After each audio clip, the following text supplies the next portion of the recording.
Salut mes nakamas, j'espère que vous allez bien. Moi je peux vous dire que j'ai le cerveau en vrac, j'ai le cerveau qui a vrillé. Ce chapitre 918 était absolument monumental. Alors on ne va pas faire ici une critique, analyse en détail du chapitre, ça sera peut-être lundi. Là on va s'attarder surtout sur la dernière page qui nous a retourné le cerveau. Les tombes, le fait de voir Zoro qui a dit qu'il a été choqué, le fait que l'eau nous dise qu'on va aller voir des esprits ou des fantômes en fonction des traductions, c'est un truc de fou. Et on va essayer de répondre dans cette vidéo aux différentes théories qui sont en cours et vous présenter moi ma version que j'ai de la chose. Bref, encore une fois, il va y avoir plein de choses à dire. Alors on ne perd pas de temps, c'est parti pour l'ultime révélation. Et oui, je suis un grand fou sur la fin du chapitre 918.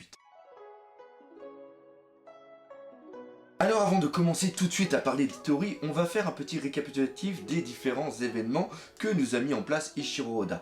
Et surtout, les petits paradoxes, les petits problèmes qu'il y a au niveau de la chronologie.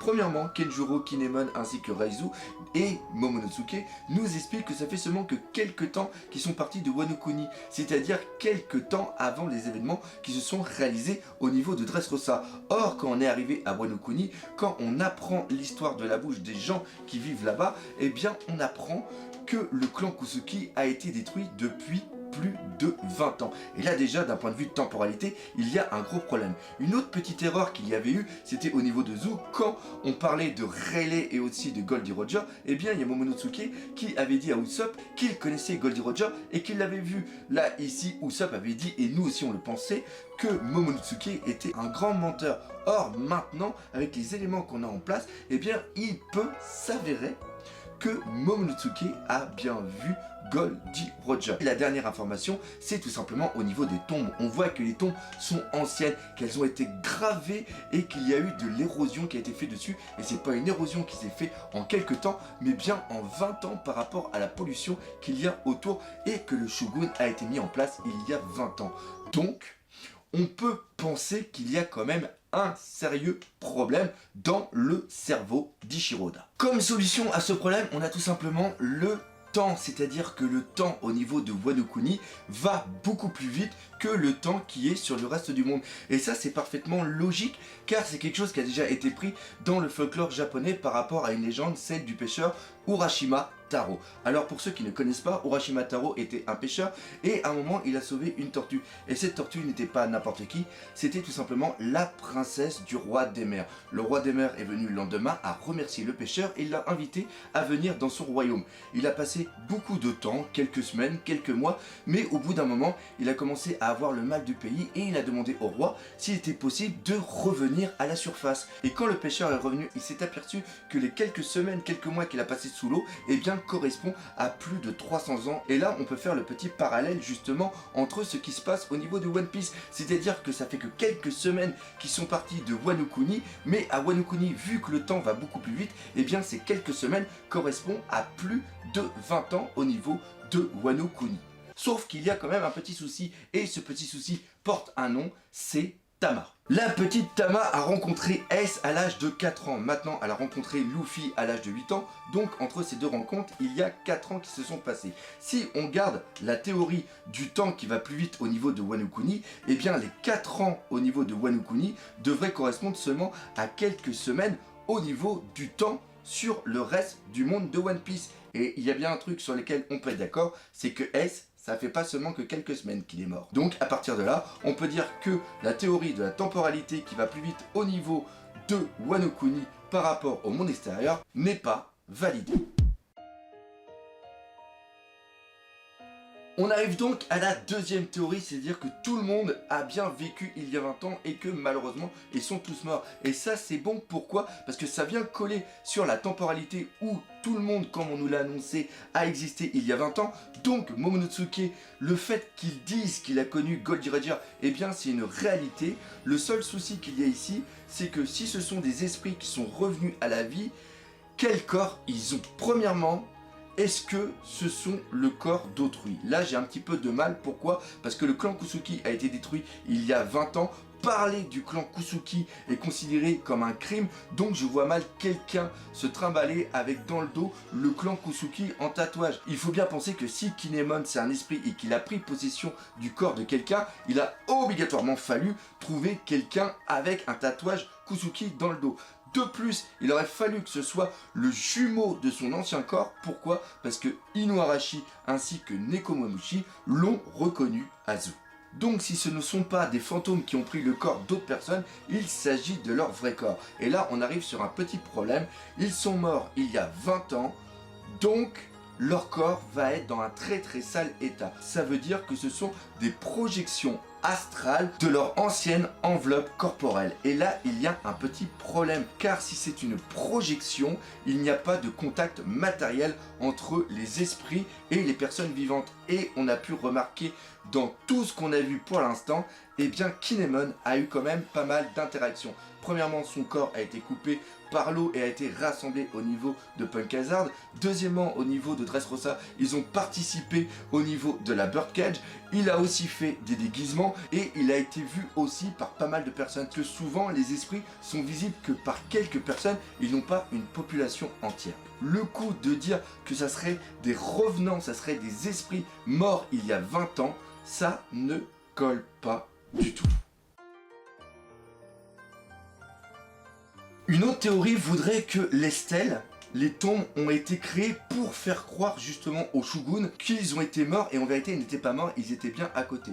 Le seul souci, ces tombes ont été créées il y a 20 ans et Momonosuke, il y a 20 ans, il n'était pas vivant. Donc d'un point de vue chronologique, ça a un petit peu du mal à se tenir.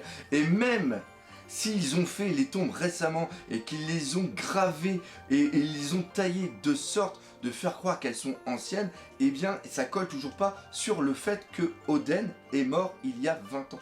Donc on arrive toujours sur un gros problème de cette temporalité, de savoir Momonosuke a 8 ans, Oden est mort il y a plus de 20 ans, qu'est-ce qui s'est passé entre deux? Comment tout ça a pu être réalisable? Oden-sama et sa femme sont morts il y a 20 ans. Kinemon, Kenjuro, Momonosuke ainsi que Raizu étaient présents. Et oui, Momonosuke et tous les autres ont plus de 20 ans. Oden-sama a été avec Goldie Roger et il savait ce qui allait se passer. À partir de là, il a mis en place un moyen de sauver son enfant, de sauver sa progéniture avec ses meilleurs gardes. Il y a peut-être une personne qui faisait partie du clan Kusuki qui avait le fruit du démon du temps et qui a permis de créer une stase dans laquelle ont été enfermés Kinemon, Raizu, Momonosuke ainsi que Kenjuro. Pour eux, dans cette stase, les quelques minutes qu'ils ont passées correspondent à plus de 20 ans. C'est pour ça que quand ils sont sortis de cette stase, pour eux c'était la continuité du massacre qu'il y avait eu à Wano Kuni il y a plus de 20 ans. Et donc tout ce qu'ils ont dit au niveau de Dressrosa, tout ce qu'il a dit à Momonosuke en expliquant qu'il connaissait Goldie Roger n'est simplement que la vérité. Le fait est qu'ils ont été dans une autre dimension, dans un autre endroit où le temps s'est déroulé plus rapidement. Oden a été avec Goldie Roger. Il a découvert la vérité et il savait ce qui allait se passer. Un sauveur d'une prochaine génération, dans 20 ans, allait venir pour sauver le monde et aussi sauver son pays. À partir de là, il a donné à quelqu'un de confiance le fruit du démon du temps pour pouvoir mettre en place cette prophétie, pour pouvoir mettre en place ce moyen de sauver sa famille. Cette personne qui avait le fruit du temps, une fois la mort de Oden, a fait croire aussi à la mort de Kenjuro, de Kinemon, de Momonosuke et de Kenjuro, a créé les tombes. Et après, pendant les 20 ans, il a fait une stèle où il a raconté l'histoire. Cette stèle est cachée dans les ruines du clan Kusuki. Et c'est ça qui a choqué Zoro. Zoro, en lisant la stèle, comprend que Monkey D. Luffy, qui va devenir le roi des pirates, n'est pas libre. Il est la personne de la prophétie. La prophétie dite par Barbe Blanche, la prophétie dite par Pedro, la prophétie connue par Oden. Il ne devait pas en parler à Kinemon, Kenjuro ainsi que Raizu. Pourquoi? Parce que ce sont des parties élémentaires de cette prophétie. Ils sont là pour protéger le futur du clan Kusuki. qui reviendra dans 20 ans grâce à Luffy permettre la destitution du shogun qui met en place une tyrannie cruelle au niveau de Wano Kuni et qui a fermé les frontières. Le pire dans tout ça, c'est que Luffy voulait devenir le seigneur des pirates pour être libre et il s'avère qu'il n'est pas libre du tout. Il est destiné à accomplir une prophétie, il est destiné à sauver le monde. Maintenant, comment lui va réagir face à cette annonce? Et on peut se poser une question. Qui est réellement Luffy? Mais ça, on en parlera dans une prochaine théorie.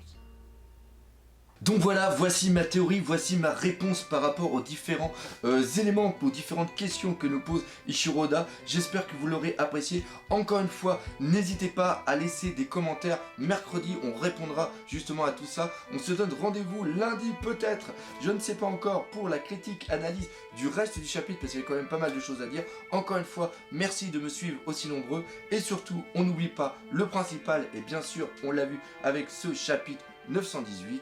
One Piece, c'est la vie. Allez, salut mes Nakamas.